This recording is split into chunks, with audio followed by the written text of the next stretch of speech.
Honorable Dr. Winston Baldwin Spencer, Prime Minister of Antigua and Barbuda. Honorable Harold Lovell, Minister of Finance, the Economy, Public Administration, Public Broadcasting and Information. Senator, the Honorable Dr. Errol Court, Minister of National Security and Labor. Other parliamentarians, members of the Diplomatic Corps, permanent secretaries, and other senior government officials, the Very Reverend Dean Rudolph Smithson, Dean of the St. John's Cathedral, distinguished ladies and gentlemen, members of the Diplomatic Corps, members of the media, good morning. For over 2 years, the Labor Department has been in consultation with the World Bank. The fruit of this consultation have led to the implementation by the Labor Department of Active Labor Market Program. This program forms part of a wider public and social transformation project that the government is in the process of implementing. One may ask, what are active labor market programs? Active labor market programs are intervention by governments in the labor market to help the unemployed find work. There are 3 main types of active labor market programs. 1, public employment services, such as job centers and labor exchanges. 2, training schemes, such as classes and apprenticeship to help the unemployed improve their vocational skills and hence increase their employability. 3, employment subsidies, either in the public or private sector, directly create jobs for the unemployed. These are typically short-term measures which are designed to allow the unemployed to build up work experience and to prevent loss of skills. Active labor market programs are a form of social protection. The program to be executed by the Labor Department, which we have coined ABSTEP, has 2 subcomponents: a temporary employment program and a training program. These programs will see the Labor Department hiring low-income, unskilled persons between the ages of 17 and 50 years to work on sub-projects created and submitted by local organizations. These sub-projects must be of a public nature. That is, they must benefit the public. A local organization can be a statutory body, a service club, a sports club, faith-based organization, or an advocacy group. These sub-projects must last for a duration of 6 months. Beneficiaries will work for 4 days a week, with the 5th day being for life skills training, and they will work for 5 hours a day. Beneficiaries will also receive at least the minimum wage. The normal statutory deductions will be made from their wages. One may ask, what is the difference between this program and the other government programs that have been in operation? Ladies and gentlemen, the short answer is this. A scientific approach will be used to select beneficiaries. In the past, the selection of beneficiaries was done at the whims and fancies of someone. That subjectivity is being taken out of the process. The selection will be done objectively.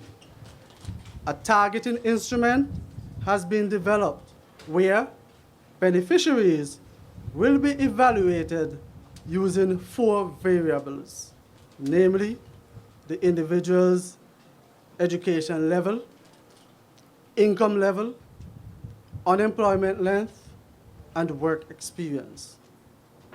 3 of these variables will be verified using the records of the Social Security Board. The 3 variables are income level, work experience, and unemployment length. Upon being evaluated, if a beneficiary scores low, such a person will be channeled to temporary employment.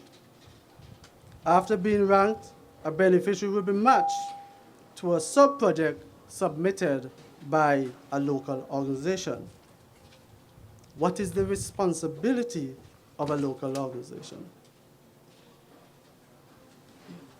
Ladies and gentlemen, you may have recognized that the phrase local organization has been used frequently. Earlier, I told you of the characteristics of a local organization, but how do they benefit? A local organization whose sub-project was selected has certain benefits that will accrue to it. A local organization who has successfully submitted a sub-project will receive up to 30% of the total wage bill of the beneficiaries to purchase tools and materials. And in addition, there is a 10% to assist the local organization with administrative costs. These amounts that a local organization will receive will depend on the number of beneficiaries assigned to a sub-project. For a minimum of 10 beneficiaries and a maximum of 10 beneficiaries can be assigned to a sub-project. Sub-projects will also assist in improving the aesthetics of low-income communities. I must mention briefly that while there are 2 subcomponents, that the temporary employment program and training program, the training program will not be starting until a year after the temporary employment program. However, preparation for this subcomponent has begun. Because of the training to be offered, we will not do this blindly. It will be targeted training. Between the months of March and May 2013, the Labor Department conducted an employer's skill demand survey to inform us of the areas training are needed. For example, the survey revealed that the accommodation and food services sector and the finance and insurance are the areas that training is most needed. And the soft skills that employers are looking for are communication skills, literacy skills, customer service, and numeracy.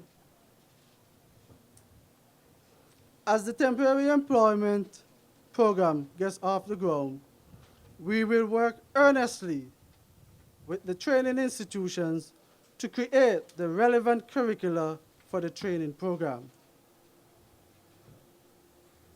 With all that said, how can a person become a part of this program? Persons wishing to be a part of the temporary employment program or the training program must first register as a job seeker at the One-Stop Employment Center. Subsequently, if they express an interest in the program, they will need to complete the necessary application form and be evaluated to determine which program they may be eligible to participate in. Ladies and gentlemen, as our program states, we are here to open the office of the One-Stop Employment Center.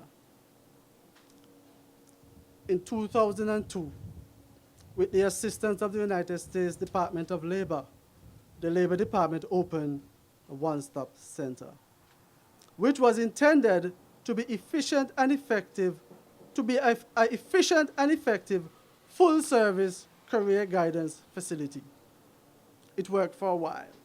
However, due to staff attrition and equipment failure, the center was relegated to assisting in filling vacancies submitted through work permits.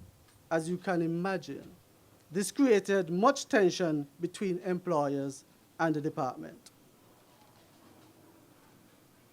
In order for OSEC to fulfill its role under the project and to carry out its mandate as a public employment center, OSEC has been revamped and rebranded. This repositioning of OSEC will cease operation. It operates as a full-service public employment center, which will carry out intermediation services. The center will offer services to job seekers, such as resume writing, job matching, job counseling, and referral to the competence certification system. A public employment center is not only geared towards assisting job seekers, but also to offer services to employers by having them register their vacancies with the center, thus allowing the center to match the job seekers with available vacancies the employer may have. As part of the revamping and rebranding exercise, we have hired a cadre of staff to execute these duties. For example, on staff is a counselor to assist with job counseling and to help job seekers with psychosocial issues to try and have them remedied.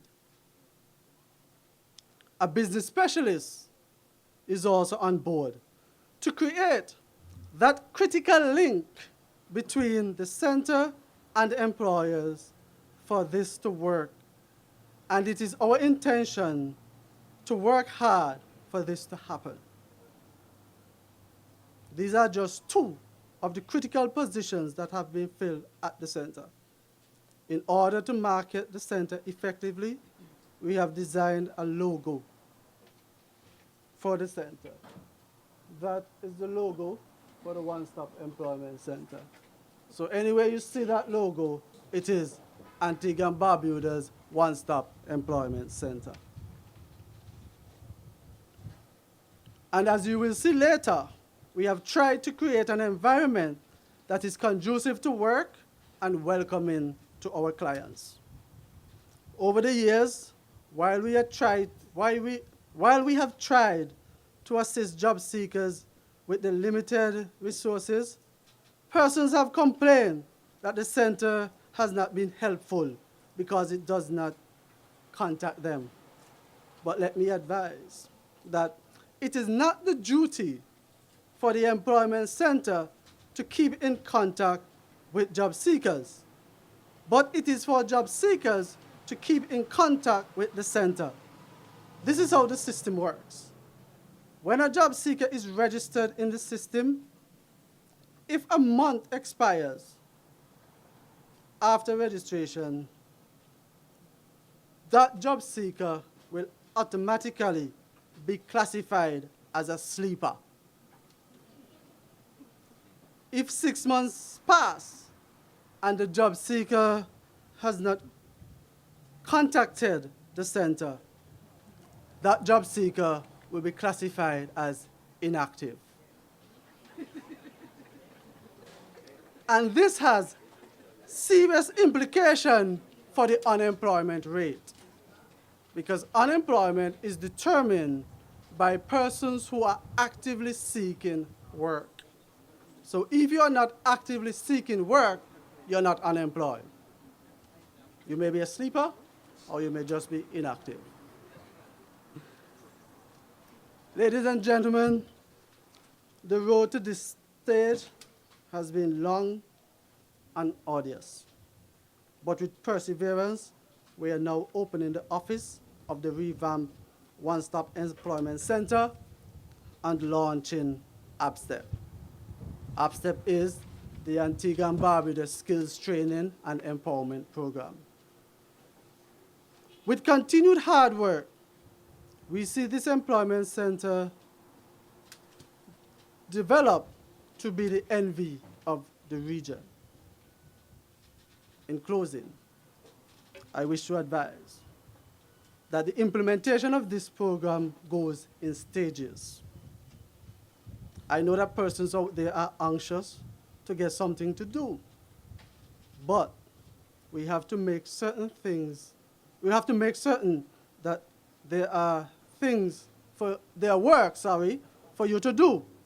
Therefore, before we start asking persons to register at OSEC, we have to issue a call for local organizations to submit their sub-project proposals for these proposals to be evaluated. After that, persons will be asked to register at OSEC. This is just a word of warning.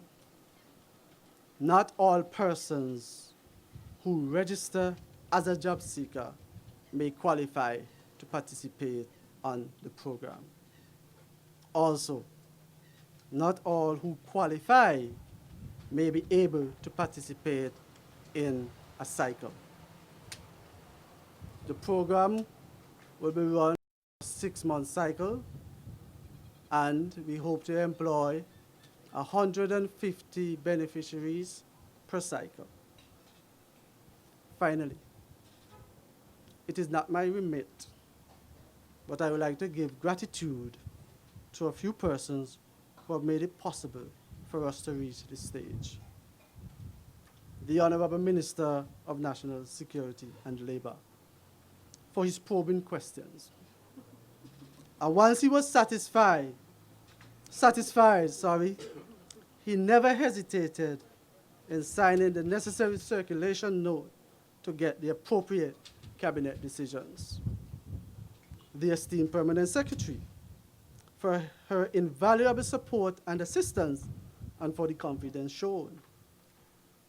I know sometimes when we're having our meetings, the remainder of her staff would get jealous and want to evict me from the floor. But, you know, she would just tell them, it is my time now. My colleagues within the Ministry of National Security and Labor, some of whom dread seeing me because they know that it is more work for them. Their supervisor of that unit, who will remain nameless for the time being, has now tried to develop a subtle way of dismissing me from her office. Also, my colleagues at the project management unit, who I believe there may be occasions when they see me, I think they want to run and hide. Ms. Jeanette Charles, who served as the consultant during the preparatory stage of this project.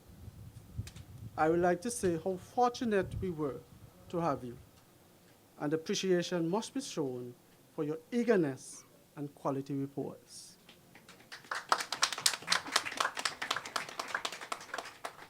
You know, she wants to keep a distance, but she's having a hard time doing so.